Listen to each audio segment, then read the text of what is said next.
Hi hello guys, welcome to Vamsi home foods. మీరందరూ ఎలా ఉన్నారు? మీరందరూ బాగుండాలి, ప్లస్ అందులో నేను ఉండాలి. ఓకే ఫ్రెండ్స్, ఈరోజు రెసిపీ ఏంటి వీడియోలో చూస్తున్నారుగా, అంటే సింపుల్ బిర్యానీ అనమాట. ఎంత సింపుల్ అంటే చాలా సింపుల్గా మనం చేసేస్తామన్నమాట. సింపుల్గా చేయడమే కాదండి, అందులో ఇంగ్రీడియంట్స్ ఏమి కూడా లేకుండా కూడా మనం బిర్యానీ చేసుకోవచ్చు అనేలా చేస్తాను అనమాట. ఇంగ్రీడియంట్స్ ఏమీ ఉపయోగించలేదండి ఇందులోని, బట్ మన ఇంట్లో ఏమున్నావో అవి మాత్రమే ఉపయోగించి బిర్యానీ చేసేస్తాను అనమాట. ఎందుకంటే ఆ రోజు ఎవరికి ఖాళీ లేదు, మార్కెట్కి వెళ్ళడానికి నాకు కూడా ఖాళీ లేదు. బట్ మా వారు తీసుకురావడానికి ఈవినింగ్ అవుద్దని చెప్పేసి అన్నారు. సరే, మార్నింగ్ లంచ్ కావాలి కాబట్టి ఇవి నేను ఇలా రెడీ చేసేస్తాను అనమాట. చూడండి ఫ్రెండ్స్, అంత ప్రాసెస్ అంతా అయిపోయిన తర్వాత దీన్ని ఇలా కలుపుతున్నాను. బట్ ఈ బిర్యానీ తిని మా పిల్లలు నాకు గొప్ప కాంప్లిమెంట్ ఇచ్చారండి. చాలా బాగుందని చెప్పేసి, చేసావు కానీ మా మీద ప్రయోగం అమ్మ, చాలా రుచికరంగా ఉంది బిర్యానీ అని చెప్పేసి గొప్ప కాంప్లిమెంట్ ఇచ్చారు. ఇదే రెసిపీని మీరు కూడా ఒకసారి ట్రై చేసేయండి ఫ్రెండ్స్. ఎంత సింపుల్గా చేయొచ్చో, ఎంత సింపుల్ ఇంగ్రీడియంట్స్ ఇందులో వాడానో ఒక్కసారి చూసేద్దాము. చాలా కలర్ఫుల్గా ఉంది కదా. ఏ రెసిపీ ఎంత బాగుంటుందంటే తినే అప్పుడు కానీ తెలీదు. నేను సింపుల్గా చేస్తున్నా, ఎంత టేస్ట్ ఎలా వచ్చిందా అని నాకు అనిపించింది. సరే, ఎందుకైనా మంచిది, బాగుంటే వీడియో పెడదాం అన్నట్టు షూట్ చేశాను అనమాట. కాబట్టి బట్ బాగా రుచిగా ఉంది కాబట్టి మీ ముందు పెడుతున్నాను ఫ్రెండ్స్. చూడండి ఎంత పొడి పొడిగా ఉన్నదో. అయితే ఈ బిర్యానీ ఇలా చేయడానికి మనం చేసినటువంటి పని ఏంటంటే, ముందుగా మనం రైస్ పెట్టేసాం అనమాట. రైస్ వాష్ చేసాము. మనం ఇంట్లో రోజు తినే రైస్ మాత్రమే ఉపయోగించాను. దాన్ని ఎలా ప్రిపేర్ చేయాలో చూసేద్దాం ఫ్రెండ్స్. ఫస్ట్ కొంచెం మసాలా దినుసులు వేసేసాను. అవి వేగేలోగా 2 చిన్న ఉల్లిపాయలని పొడుగ్గా చీరేసేసి 4 పచ్చిమిరకాయలని చీరేసేసి అందులో వేసేస్తాను ఫ్రెండ్స్. అవి కొంచెం బాగా మెత్తబడిన తర్వాత ఇంటిలో ఉన్నటువంటి 1 క్యారెట్, 1 క్యాప్సికము కట్ చేసేసి ఉంచాను అనమాట. ఇవి మెత్తగా రోస్ట్గా వేగిన తర్వాత, మీకు ఇంతకీ అది ఏం బిర్యానీ చెప్పలేదు కదండి, సింపుల్ దమ్ బిర్యానీ అనమాట. అంటే వెజ్, అందులో ఏమీ వేయలేదండి, నాన్ వెజ్ ఏమీ వేయలేదు. వెజ్ అన్నా నేనేమీ పెద్దగా వేసింది ఏమీ లేదు. 1 క్యారెట్, 1 క్యాప్సికం కోసి వేసాను అనమాట. ఉల్లిపాయలు కొంచెం మెత్తబడిన తర్వాత మనం క్యారెట్ వేసేస్తాము. క్యారెట్ కూడా కొంచెం మెత్తబడిన తర్వాత మనం అల్లం వెల్లుల్లి పేస్ట్ రెడీ చేసేసుకుందాం ఈలోగాని. అవును, క్యారెట్ కూడా కొంచెం వేగింది కదా ఫ్రెండ్స్.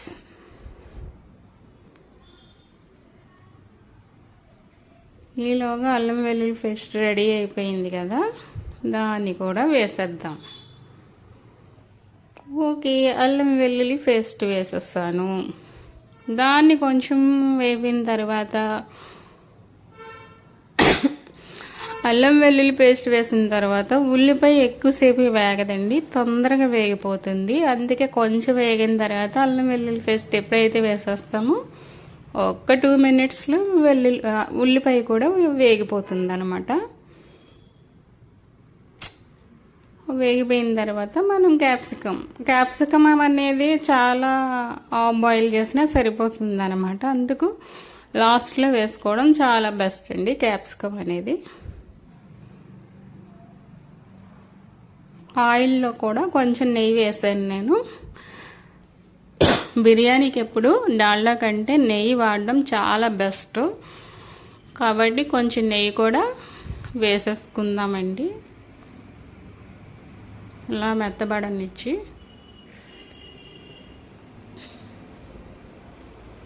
కొంచెం నెయ్యి వేసేస్తాను ఫ్రెండ్స్.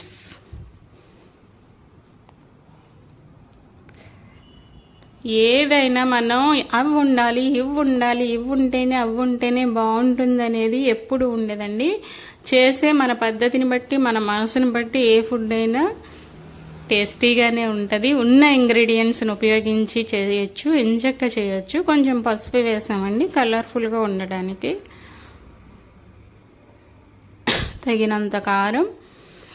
ఇది ఈ రెసిపీ కర్రీ లేకుండా మనం రైతాతో తింటాం కాబట్టి కొంచెం స్పైసీగా చేసుకుంటే చాలా టేస్టీగా ఉంటుంది. నేను అదే చేశానండి, కొంచెం స్పైసీగా చేశాను. తగినంత ఉప్పు వేసేస్తున్నాము, సాల్ట్.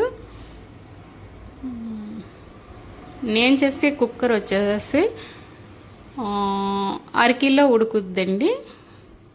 అంటే అందులో మనం రైస్ ఉడికించామన్నమాట. రైస్ ఆల్రెడీ వండేసిన తర్వాత చల్లార్చి ఉంచాను. అంటే రైస్లో మనం పక్కన రైస్ పెట్టుకుని దమ్ బిర్యానీ చేస్తాము, అలా కాకుండా మనకి రైస్ ఉడికిపోయింది కదా బిర్యానీ. నేను రైస్ వండేసిన తర్వాత మా వాళ్ళు బిర్యానీ అడిగారు. అరే రైస్ వండేసానని చెప్పేసి అన్నాను. సరేలే అనేసి నాకు వచ్చిన థాట్ని పక్కన పెట్టే, నాకు వచ్చిన థాట్తో ఇలా చేసేద్దాం అనేసి రైస్ వండిన తర్వాత దాన్ని కొంచెం పదునుగా ఉండగానే వార్చేసానండి. కొంచెం పొడి పొడిలు ఆడుతూ ఉండగా రైస్ని ఆరబెట్టేసాను. అది చూపించలేదు, క్లిప్ మిస్ అయినట్టుంది. కొంచెం నిమ్మరసం పిండుతున్నాను అనమాట అండి. అది ఇప్పుడు ఆయిల్ తగలని బట్టి జారిపోయింది అనమాట. తర్వాత పిండేసాను అనుకోండి. అలా చేసేసింది ఆ మిశ్రమాన్ని మొత్తం. కుక్కర్ అంతా సర్దేసిన తర్వాత ఈ గొండి పొడి పొడిగా ఆరబెట్టిన రైస్ ఉంది కదా, దాన్ని వేసేస్తున్నాను నేను. మనం డైలీ తినే రైస్ అన్నమాట ఇది. నేను బిర్యానీ చేద్దామని ప్రిపేర్ అవ్వనటువంటి సమయంలో బిర్యానీ చేద్దామని చెప్పేసి చేస్తున్నటువంటి రెసిపీ అండి ఇది. ఒక్కసారి ఇలా చూడండి. మన వాళ్ళకి రుచిగా ఫుడ్ అందించవచ్చు, మనం సింపుల్గా తేల్చేసుకోవచ్చు వంట. మన దమ్ బిర్యానీ చేసినప్పుడు లేయర్ల కింద వేసి మసాలా ఎలా వేస్తామో అలాగే అండి. అయితే సాల్ట్ వేసి ఉడకబెడతాం కాబట్టి రైస్ మనం సాల్ట్ వేయక్కర్లేదు లేయర్ల మీద. కాకపోతే ఇది సాల్ట్ వేసి ఉడకబెట్టని రైస్ కాబట్టి మనం ఏం చేస్తున్నామంటే కొద్ది సాల్ట్ కూడా వేసుకుంటున్నాం. మరి చెప్పదానం ఉంటుంది కదండి. కొంచెం ధనియాల పొడి, కొంచెం గరం మసాలా, కొంచెం బిర్యానీ మసాలా ప్లస్ సాల్ట్, కొంచెం టేస్టీ సాల్ట్ తగిలిస్తే చాలా బాగుంటుందండి. అలా లేయర్ల కింద వేసేస్తాను అనమాట. నేనేమి ఇంగ్రీడియంట్స్ వేసాను అనేది మీరు చూసారు కదా, ఏమీ లేవండి. కొంచెం మసాలా దినుసులు, ఒక క్యారెట్, ఒక క్యాప్సికమ్, కొంచెం నెయ్యి, కొంచెం గరం మసాలాతో బిర్యానీ చేసేస్తాను అనమాట. ఇలా లేయర్ల కింద వేసేసుకుని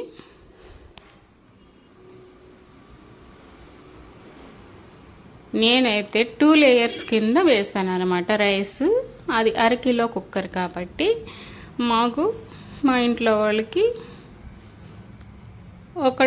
ఒక పూట లంచ్కి సరిపోతుందని చెప్పేసి ఇలా చేస్తాను అనమాట అండి.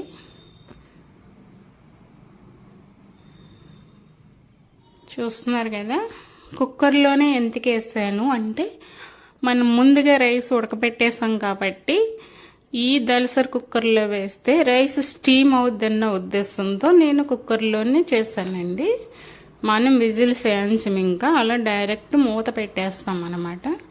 లాస్ట్గా రైస్ నిండుగా వేసిన తర్వాత మళ్ళీ కూడా లాస్ట్ని కూడా కొంచెం ధనియాల పొడి, కొంచెం గరం మసాలా, కొంచెం సాల్ట్, కొంచెం నెయ్యి,